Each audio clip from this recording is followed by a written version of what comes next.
Hi, this is Taylor Carter from Houston, Texas, USA. Once again, I'm back to complete an assignment in week 3, an introduction to music production on Coursera.org. The assignment is to teach something that I've been learning this past week, and I chose to teach parallel effects concept. In this video, I need to make sure that I explain why a producer would use parallel effects and to demonstrate the signal flow involved. So let's get to it because I only have 5 minutes. Here we go. First of all, what's a parallel effect, right? A parallel effect is like a reverb or delay, okay? A reverb or delay is meant to be to create a sense of space around your music, to add like the ambiance of the room, or an echo, which is, a delay. We want the reverb or delay to be consistent so the music is not jumping from space to space, but it gives your sound like a grounded feel.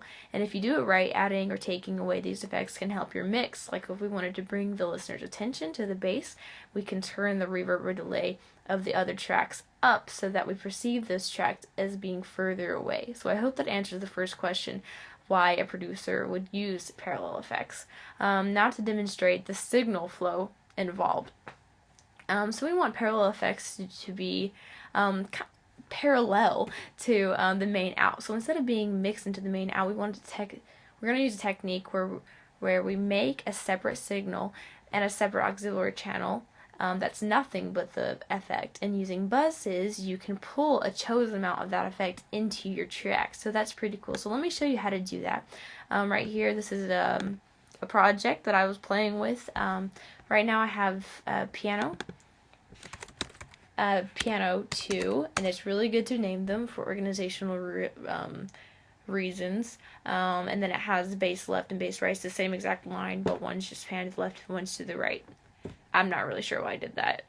Someone told me it was a good idea. Anyway, I'm still learning, obviously. Okay, cool. And then I have vocal tracks that I muted because I don't think you should hear those. So, so let's do this. Let's make that that extra auxiliary channel. That's nothing but the effect.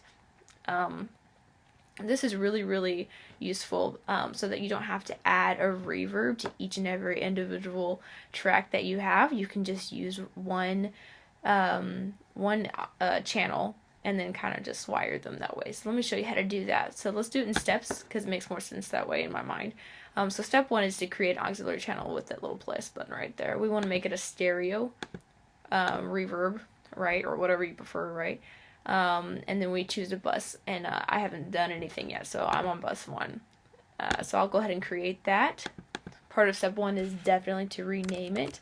So I'm going to rename my reverb auxiliary so that, again, for organizational purposes, and you're not totally confused and totally lost. Okay, cool. So step 2 is to configure a reverb. I'm just going to add one right here. Cool. And to give all your tracks access to that bus.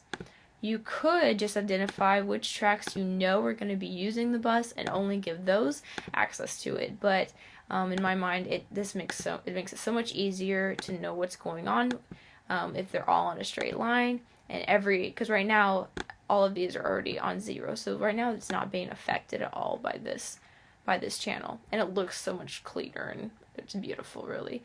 Okay, cool. Step 3 is to make the reverb exactly how you like it, right? You get to decide the space.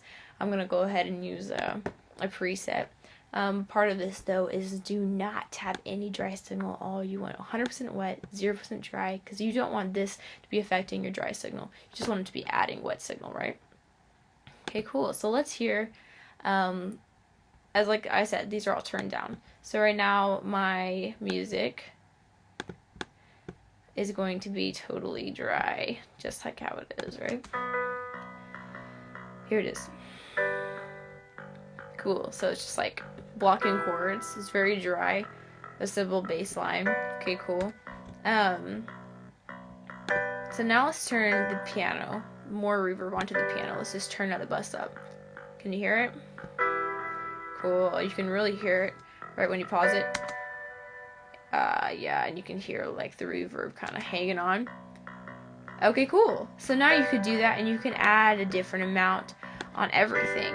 Alright, cool. So now I'm still trying to demonstrate the signal flow, right? So this is what happens when you put the effect after the fader. Okay, so now the fader is going to manipulate the effect. So if we keep playing it, I turn the piano all the way down, all of it's going to go down. The reverb and the piano alike, okay? But now what if we made this effect into a pre-fader effect? Let's hear what that sounds like. If we adjusted the fader, we're only adjusting the level of the actual piano, but the reverb is still coming out. So that's never really used for reverb and delays, those parallel effects. I'm sure you could think of some kind of artistic indie way to like make that cool, but anyway, cool story. So I hope that explains why a producer would use a parallel effect and demonstrates a signal flow involved. So I hope you liked my video and wasn't totally boring to watch, and forgive me that it's a minute longer. I really tried to talk fast. Thank you so much for watching. Have a good night.